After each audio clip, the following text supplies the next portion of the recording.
Good morning, everyone, and welcome to all our viewers around the world. I'm Penny Pritzker, the chair of the board at the Carnegie Endowment for International Peace. We are thrilled to have you with us today for this special conversation for Pride Month, featuring two extraordinary leaders who have made notable contributions to furthering the LGBTQI rights in the United States and around the world. Former Secretary of State Hillary Rodham Clinton and Ford Foundation President Darren Walker. I am honored to introduce this important program and glad you could join us today. We at Carnegie are deeply committed to diversity, equity, and inclusion. As such, it's crucial that we continue to engage with LGBTQI rights as human rights and foster discussion with leaders such as Darren and Secretary Clinton as part of our work on these vital issues. Without further ado, I will pass the floor to Dan Baer, Senior Fellow at the Carnegie Endowment and former U.S. Ambassador to the Organization for Security and Cooperation in Europe. Dan, welcome.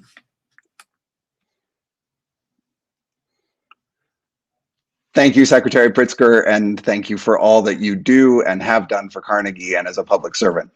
Before we jump into the conversation today, I wanted to briefly put it in context because sometimes history, like life, happens so fast that we can forget where we were even 10 years ago.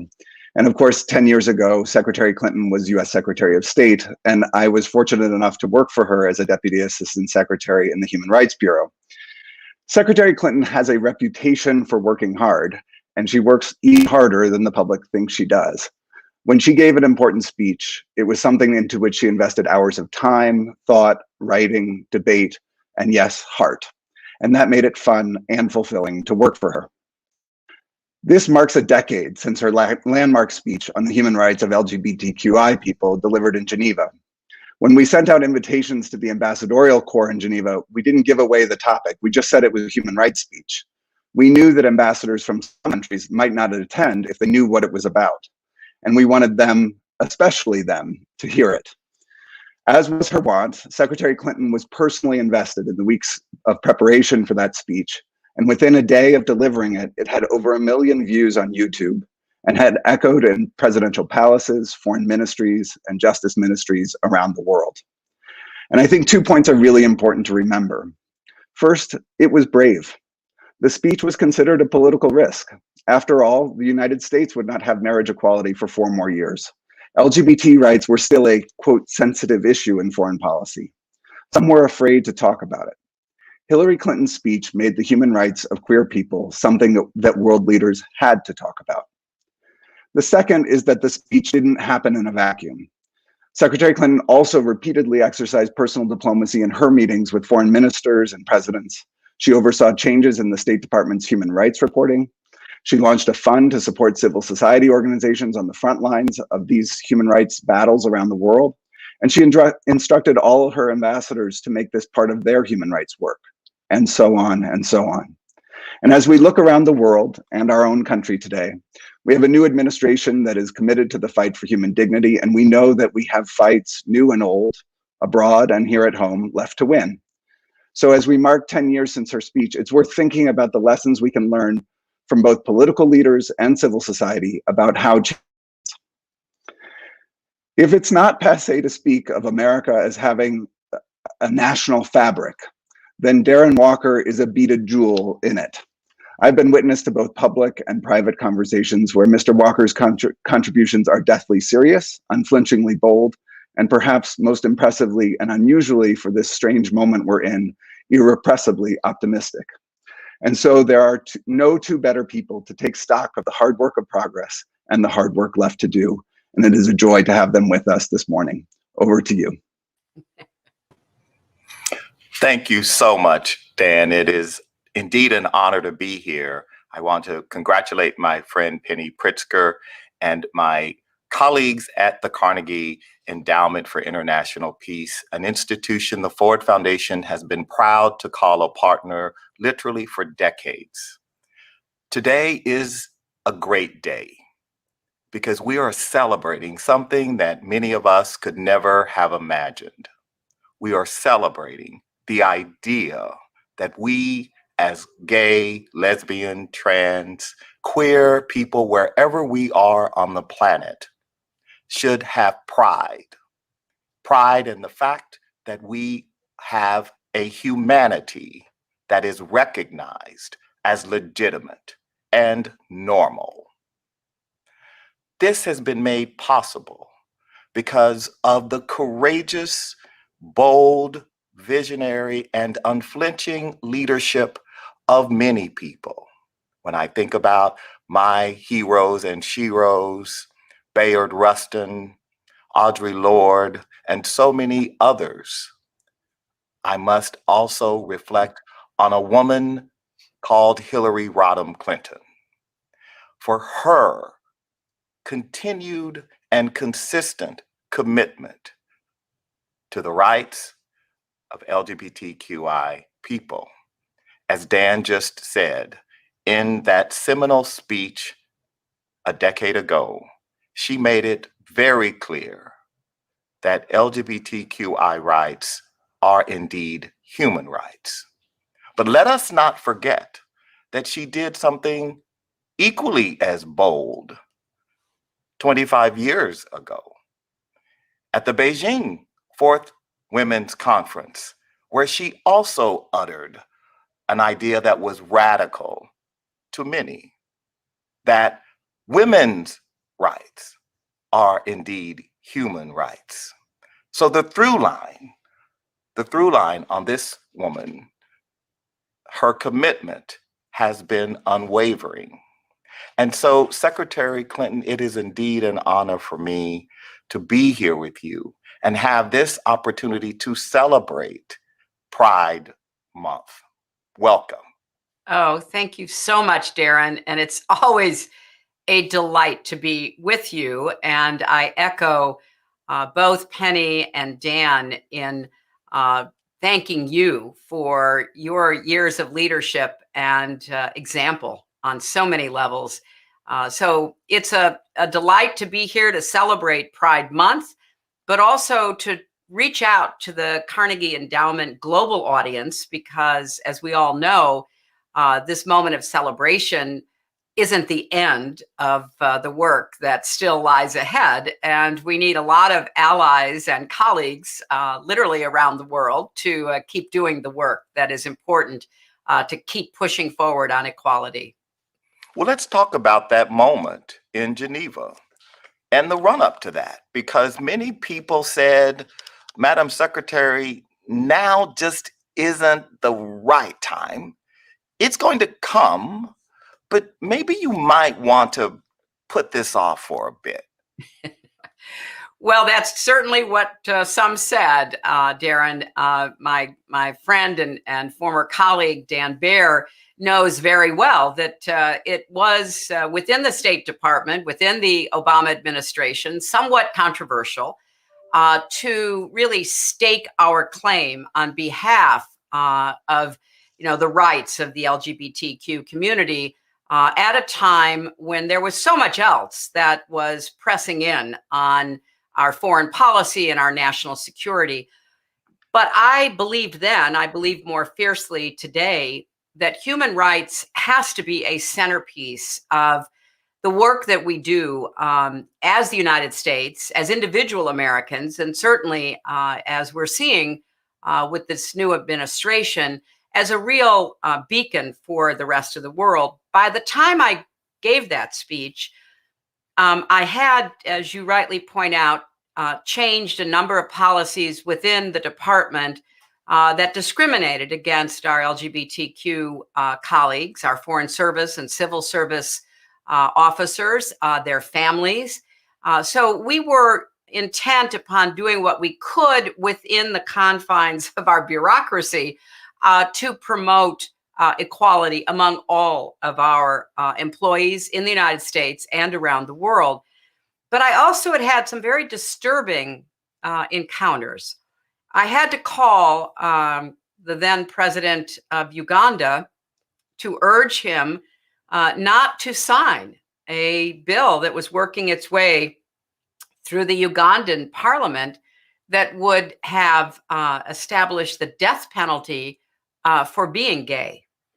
And I had a very difficult conversation with him, someone I had known for a number of years, and in person, continuing that conversation at some time later, being told that there were no LGBTQ people in Uganda. That this was So literally, you're talking to him and you're saying, I'm hearing from LGBT people asking for help. And he's saying they don't exist? There are none in our country. This is an invention of the West. These are imported ideas. This is a lifestyle that has been imposed on certain vulnerable people in our country, but it is not indigenous. It is not who we are. And I must say, although he was very explicit in his assessment, which he shared with me, he was not the only one. And in my conversations with other leaders in other parts of the country, I would raise the importance of human rights. I would be specific about the oppression of women, the oppression of religious minorities, the oppression of the LGBTQ community in their countries. I remember particularly a very heated argument that I got into with high-level officials in the Putin regime in Russia, in St. Petersburg, including the foreign secretary, the foreign minister. Yes, you and that was quite a heated row. That was talk about that, because that was intense. Well, it was, and it wasn't as simplistic as the denial by some that look, we don't have any LGBTQ people. It was basically like, we do not see that they deserve any kind of special protection. We do not believe they have any rights that deserve to be recognized within our society. And I remember saying, we are here in St. Petersburg. I have just been to the Hermitage. And you know what? You've had a lot of LGBT, very famous Russian artists going way back. And you're telling me that you're going to deny, you're going to undermine, you're going to, in a sense, marginalize, those today who are also part of this rich culture. It was a much more, it was a much more callous and cynical use. With some of these leaders, and I don't mean to make any excuse whatsoever for them, 10 years ago, there was still a lot of ignorance and a lot of denial.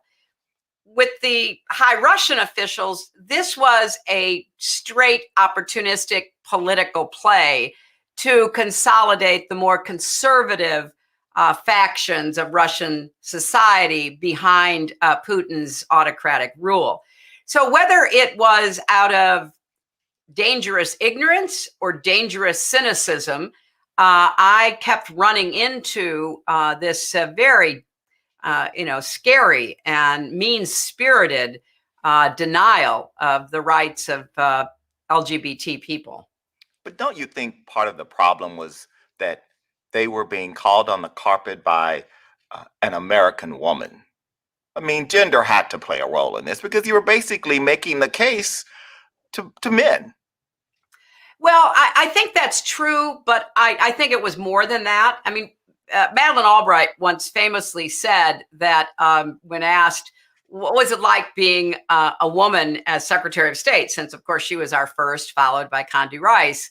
And she said, when you show up on that Air Force blue and white plane, you are seen as the United States. And so although I encountered some, silly and sometimes almost laughable instances of, sexist language or almost pandering, it was more because it was the United States. It was more okay, you're telling us how we're supposed to treat our own citizens. We know better than you. We either don't have them or they don't deserve the equality that you are advocating for, which is one of the reasons, as Dan Baer just said, we put a lot of emphasis on making sure that our embassies across the world would also be speaking up and speaking out. I as First Lady had marched in the, Pride Parade in New York City back in the day. Well, we encouraged ambassadors and other American officials in countries where they had Pride parades to, show up and demonstrate that, this was not just me speaking, but it was the United States position. And you marched in Pride parades when you were the New York State Senator. I did. I remember that. Come on, Darren. I remember those parades with you at the front. Of course. But let's really talk about the U.S. in that context as well, because while we've made great progress here, there are still many states where there are no protections for LGBTQ citizens against employment discrimination, housing discrimination, and other forms of discriminatory bias. So we've got work to do. Recently, even in Arkansas, your former home, the anti-trans legislation was so appalling that even the Republican governor rejected it. Yeah. We still, unfortunately, can say that you can get, married on Saturday, evicted on Sunday, and fired on Monday.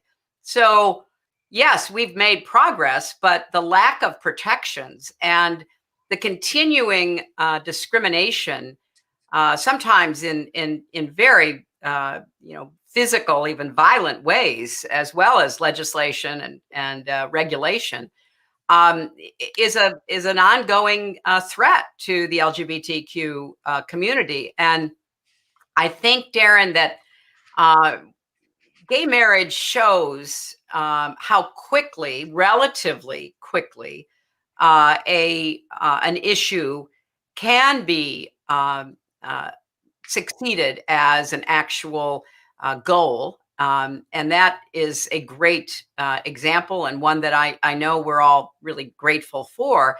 But we can't forget how difficult it is still across our country for so many people.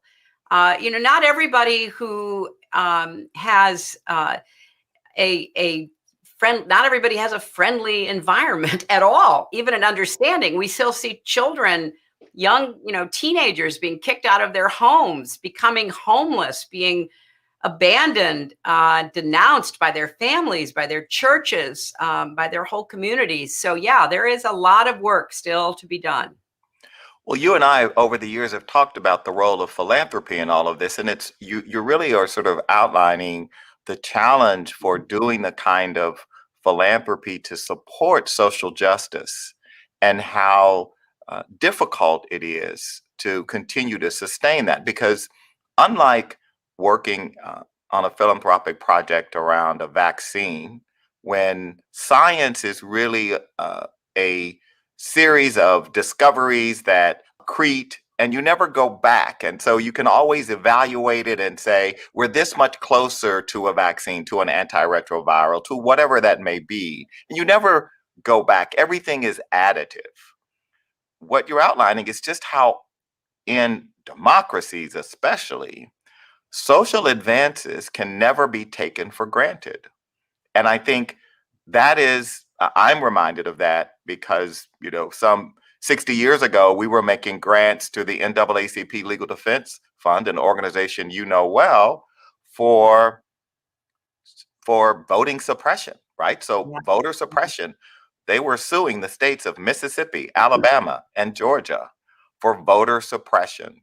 Right. Well, our friend Cheryl and Eiffel was right back at the Ford Foundation last year with a grant request to support lawyers who were going to be suing the states of Mississippi, Alabama, and Georgia for voter suppression. And so it's just an example, and certainly you know this, you started your career as a public interest lawyer. This Yes. is the challenge.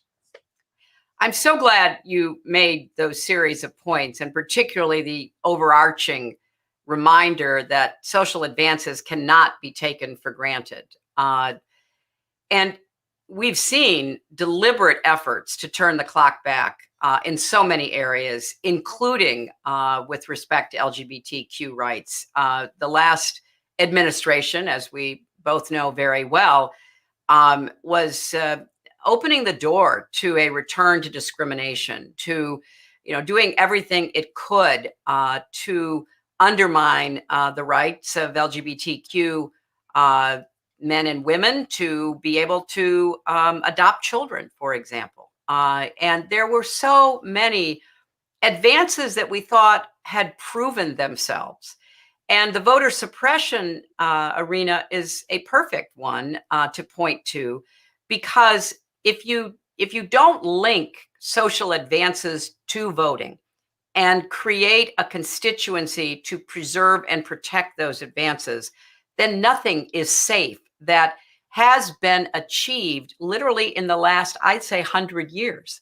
I mean, we're talking about everything from organizing unions for collective bargaining to working conditions, to women's rights, LGBTQ rights, voter rights, you name it, because the forces arrayed against progress that you and I would think is rooted in human dignity, human rights, are so powerful. They are financial, they are ideological, they are religious, they are partisan. And so part of the challenge in this moment is for people to say, well, I'm an advocate for gay rights, but I'm not involved in voting rights. To understand these are all linked. There is no safe harbor for people who are in the arena defending rights to turn away from all the ways these rights are interconnected. So, you really summed it up so well. We make progress, and then unless we really dig in and are so protective of it, and we create a constituency that will vote for people who protect it, it's always possible to be pushed back. No, that's so true. But you are making the point that unless all of us are free, none of us are free. And I Yes. think as we celebrate Pride, I do believe it's important to acknowledge that, the movement for LGBT rights in the United States and globally has often been led from the margins. And this is true of social movements writ large. Right. But I think about the Black, Latinx, low-income trans, gay people who were the early adapters, the people who really took risks. And I think one of the concerns as a gay man living in New York City is that we in places like this live unfettered lives for the most part. And yet there exists within our community real inequality that you, of course, have talked about as a challenge for the larger society, but a microcosm of that absolutely exists. And we have to remember that just because those of us living on the coast are doing very well, generally speaking, in the United States, for example, we have HIV rates of infection and AIDS deaths that rival developing country statistics right here in the United States. And so it is important as we look globally, while some of us may be comfortable in global cities like London or New York, in most of the world, people are not experiencing our level of privilege. And therefore, we can't become intoxicated by our own success and comfort, and have to double down when it comes to pride and not just be smug and happy and haven't we achieved a lot? Yes, we have. But for so many others, that achievement has not manifest into real material improvement in their lives. That is such an important point, Darren. And, when you were talking about being a gay man living an unfettered life in New York, of course, the first image that popped into my mind was Stonewall. I mean, Exactly. it didn't happen overnight. And it is important to understand that there are so many places in the world that have never had their Stonewall moment. Exactly. They've never had the kind of uprising solidarity that that moment represented. And from that moment, so much flowed. And yes, there were lots and lots of people and changes in the law and all kinds of advances, but there had to be that mobilizing moment. And right now around the world, since most people, gay or straight, do not live in cosmopolitan cities, they are spread throughout the world and smaller places, rural areas, as you know so well. There has not been the progress that I think we need to see. Advocates for LGBTQ rights are still going to prison in a number of places. They are still being denied the opportunity to have a job that they want to hold. So it is important to recognize that, going back to an original point, philanthropy has still a really significant role to play. It's one of the reasons why I started something called the Global Equality Fund. Yeah, please talk about that. Yeah, because government can do some things, and we certainly tried during the time I was there. But we needed a much more firm foundation to support the people on the front lines. The people who were standing up to leaders who denied their existence, who were showing up for pride parades, even though the police had been ordered to attack them. We needed something that could support both individuals and groups as they kept pushing for their Stonewall moment, their breakthrough, their being seen as equal in human rights and dignity. And so the Global Equality Fund, thanks to a lot of individual donors as well as organizations, began to try to intervene to support people, both before a crisis occurred, but also when one did, literally posting bail in some cases so that LGBTQ activists could get out of prison. So I think that when people wonder what they can do, clearly, as my great predecessor as First Lady Eleanor Roosevelt says, human rights start in the small places close to home. How you treat one another, how you speak out for someone who is being discriminated against, how you stand up. And I love it when I speak to young people who themselves are straight, but who stand up to protect their gay friends in high school from being bullied. Yes, our allies. They're allies, and then they become, members of clubs for human rights. And so we need both gay activists and straight activists. We need people in every walk of life who believe in their hearts and then look for a way to manifest that through action in full equality. So the Global Equality Fund was one effort to try to find a place for people's private dollars to partner with government action to make a difference. Because you understood from where you sat that the bringing together, the convergence of private capital, public support, and leadership that only comes from government, right? So the private sector cannot take the place of having that conversation. Yes, the private sector can have that conversation with the Ugandan president, but it holds a lot of sway if that conversation is coming from you. If you can follow that on with philanthropic capital that goes directly to support those local human rights defenders who are being thrown in jail or who have to bail people out, or to support organizations and some of those leaders, which I know the fund has done, to get out because you're about to be arrested. I mean, these are the real life hardships that this fund has intervened in. But your point is well taken, because there are, depending on how you count, some 68, 70 countries in the world where to identify as gay is a crime. And depending on how you count, there are 8 or 10 where it is a crime for which one is executed. I mean, which is truly astounding when you consider that's 80 countries, basically.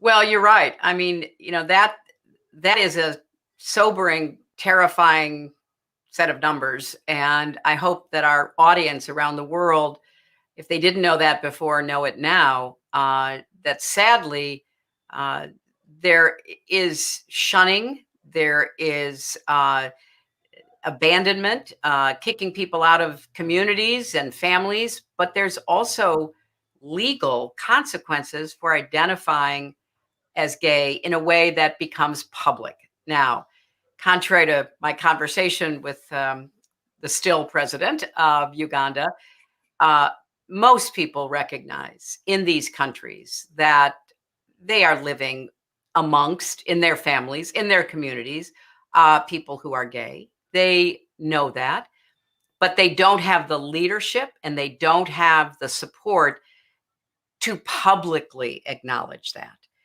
In some countries, it's kind of just accepted that, okay, as long as you don't speak out, as long as you don't in any way ask us to acknowledge your identity, we're fine.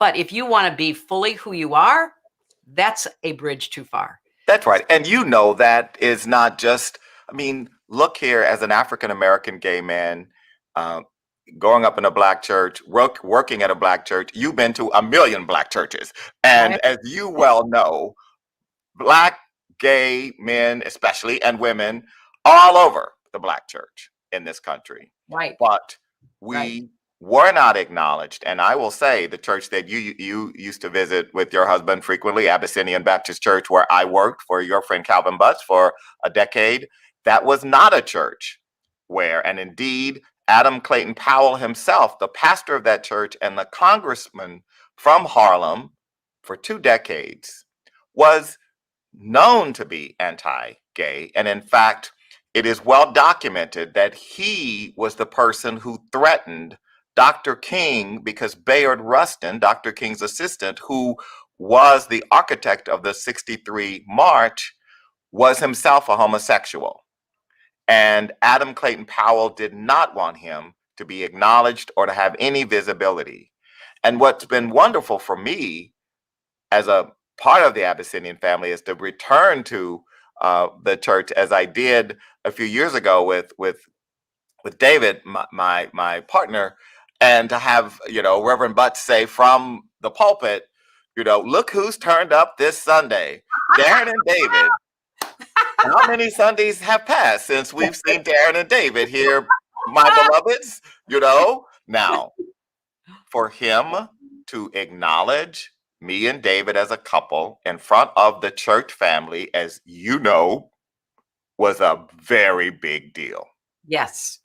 And he did it. And, as you say, he's a friend of mine, and he has gone on his own faith journey. Exactly.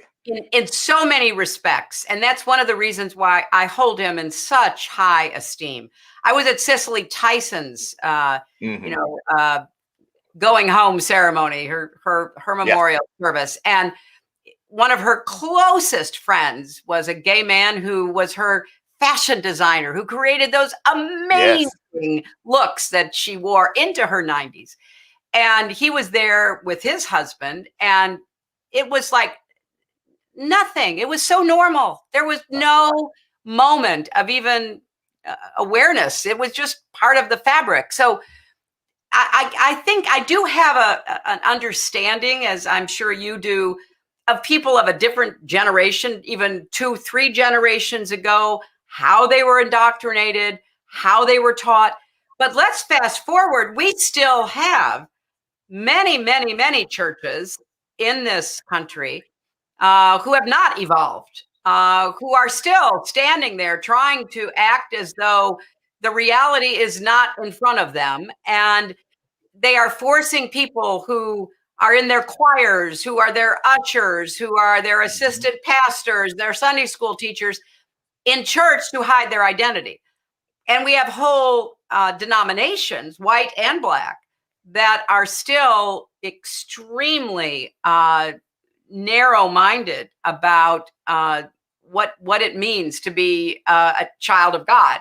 So we can maybe look back and say, oh, well, 40, 50, 60 years ago, okay. But there's no excuse today. There is none whatsoever. But there is hope, because when we look, not just here, but when we look globally, even one of the lessons of the U.S. experience has been that culture is a primary lever for progress. And you have to, one of the things that I think the early investors in the change around LGBT and marriage equality was that they understood that culture was a primary lever, and that culture was defined by and transmitted by culture carriers. And a primary carrier of the culture of a society are religious leaders.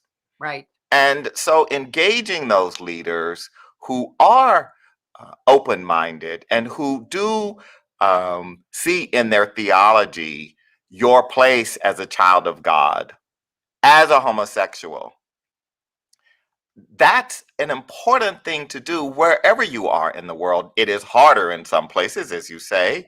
Obviously you just described. I mean, in Uganda under Museveni and the growth of all the evangelical churches from the U.S. I mean, are you surprised by what's happening in Africa around the resistance to change and the growth of that movement that is really, you want to talk about something that's been imported from America. Right. Well, that's exactly what the irony was. Yes, I mean, the anti-gay equality forces, they're also anti-women and a lot of other things, in my view. They have been determined to, especially in Africa, but also parts of Asia, to send a message of exclusion, not inclusion. And, I'm a Methodist. We are basically splitting our denomination over the issue of LGBTQ rights, because there are churches that have really not only evolved, but embraced their LGBTQ parishioners who have, against church doctrine, performed gay marriages in the church, have been very, very loving. And then there is a very strong minority that absolutely rejects that. And therefore, rather than be fighting constantly, which is what the denomination has done now for many years, they want to leave. And so there's a process going on to try to midwife an exit for those who want to tell their pastors, you cannot perform a gay marriage, you cannot acknowledge any biblical interpretation that doesn't condemn homosexuality, etc. So churches are splitting. And one of the things that we've seen in this split is how focused the anti-gay churches and their leaders have been in creating allies in Africa, because the Methodist Church has a big presence in Africa, has set up universities and funded a lot of programs as well as churches. And so it's really been a global struggle, even within the United States, for churches like mine to be able to feel that they could move forward together. And in fact, after struggling for years, have concluded they can't. So those of us who have attended, churches that were originally called reconciling churches, and churches that have pastors who want to minister to all of their congregation, we're going one direction, but others are going a different direction. And they have a lot of allies among African parishioners and in some parts of Asia. So this struggle that we in the United States think, oh, okay, well, gay marriage, fine, we're done. Well, it was always clear, and appropriately so, because of the First Amendment, that the government couldn't tell a church that it had to do anything. It couldn't say, okay, just because gay marriage is legal now, It's a civil right. It's not a religious right. Okay, that's the way we operate. But a lot of churches have just dug in their heels. The Southern Baptist Convention, they have been absolutely adamantly against women preaching, against forming gay marriages. So there's a saying in politics, Darren, that culture eats politics for breakfast. You can have the best politics, you can have the best political leaders, but if the culture doesn't permit the changes, it would have been impossible to get gay marriage much before we got it.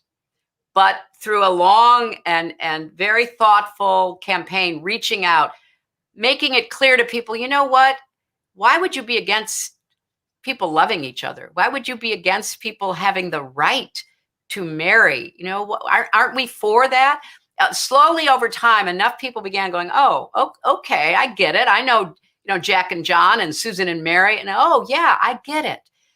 So it took time, but we are still not where we need to be in this country, let alone anywhere else. But we have to have messengers, leaders, and storytellers who speak from a position of grace and love and compassion. I think one of the most disturbing trends among leaders, and not just here in the US, and political discourse is the legitimizing of cruelty. That cruelty, meanness, mean-spiritedness, selfishness has been normalized as an appropriate, if one chooses, way to frame your own leadership. Right. And I think that is a fundamental challenge to the movement for all human rights that you fought for, but particularly LGBTQI. I'm really glad you said that because, our President Biden, has said we're in a struggle between autocracy and democracy, and that is absolutely true. But we're also in a struggle between cruelty and kindness. We are in a struggle to overcome those who now feel emboldened to use rhetoric and exhibit behaviors that are not just distasteful, but dangerous. I know that our former president really gave permission to people. And if you think about our psyches, if you think about human evolution, part of our struggle has always been to try to overcome our baser instincts, to, try to get some sense of common goals and common human purpose that would bring people together. It didn't mean that, there still weren't doubts and internal implicit biases. That all existed. We know that. But we were moving in a direction where, it just wasn't acceptable any longer to be overtly racist and misogynistic and homophobic and all the rest. And then along comes a guy who is a walking id and basically says, you know what? If it feels good, do it. And there are good people. There are fine people on both sides marching through Charlottesville. And, those insurrectionists who tried to take over our capital, well, they're just, everyday Americans exercising their rights, and all the nonsense and dangerous, terrible rhetoric that we heard coming out of him. So people, and we have to also mention that, the internet has been a great gift. It has allowed us to communicate and connect literally around the world. But it's also posed particular dangers, peculiar ones we haven't seen before. Because somebody, griping and complaining about, Blacks and women and gays, getting jobs or getting married or doing whatever they didn't approve of, was kind of talking to himself. And now all of a sudden, there are whole communities that are purveyors of hate. And there are companies, as we know, sadly, too well, who harvest the profit from hate. So we are facing different challenges. There's always been, tribalism. There's always been exclusion. There's always been these human, unfortunate attitudes. But we were moving forward, and we had great leaders like Dr. Martin Luther King Jr., who could embody what a different future looked like. And now we have a different kind of leadership, and it's a throwback leadership. We see it obviously in Putin. We see it in Hungary with Orban. We saw it with Trump, where there's a congealing of a kind of macho masculinity that has a political agenda, which has unfortunately been in the forefront. And people who support that, women and men, and we know gays who support it, people who step up and say, "Oh, I love that," and who vote for it again and again, and who kind of revel in the cruelty and find it almost exciting that people are being put down again. That is, we can label it tribalism or nationalism or fascism or authoritarianism, whatever we want to label it. But the leaders would not be leaders without legions of people who responded and supported that level of mean-spiritedness and cruelty and hatred that unfortunately we've seen too much of. So, Secretary Clinton, we are going to bring this conversation to a close, but I know that in spite of the days when we could have easily these past few years been dejected, depressed, demoralized, despondent, you have always been an optimist. I know one of the reasons you're hopeful is because of those 3 beautiful grandchildren you walk around the park with. Yes. At least I've seen you walking around the park with them. What gives you hope, Hillary Rodham Clinton? People give me hope, Darren. I mean, for every mean-spirited, nasty comment or action, there are countless others who have shown, especially during the last year of this pandemic, kindness and service and love. People are constantly surprising me for the good, by and large. People who also in their own hearts want to be part of a positive, hopeful, optimistic community, America, world. That doesn't mean we're naive. It doesn't mean that we don't see all of the challenges, but I choose optimism. And it's a choice every single day, isn't it? Because I know you do as well. When there are setbacks, whether they are public or personal, and when you lost your husband, I mean, those of us who knew you grieved for you, but you also had built something and created a life together that lives on. And I feel the same way about both my personal life, because I am blessed to have a wonderful family that I got to spend a lot of time with and see these 3 little grandchildren discover the world, but also because there's a lot of bravery in so many people right now, and finding that combination of courage and kindness coming to the forefront. Despite the efforts to paint them otherwise, the protests following George Floyd's killing were peaceful, and they were in solidarity, not just with one man who was murdered, but with all who are endangered and discriminated against, and all the lives that we've lost. And so I don't want us to lose that sense of possibility. I mean, 10 years ago, gay marriage wasn't a reality. Today, I have so many friends who are living their best lives because they are with their spouses. And so I feel like as much as we still have yet to do, let's take a moment and express some gratitude for all those many millions of small acts of kindness and courage that give us grounds for optimism and hope.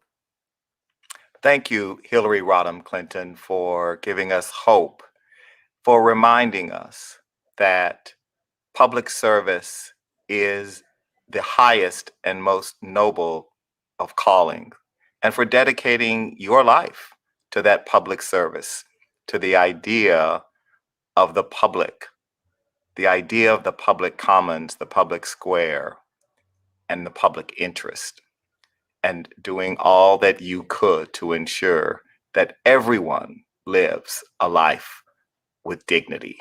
Thank you, Secretary Clinton, for being with us, and thank you to the Carnegie Endowment. Thank you all very, very much.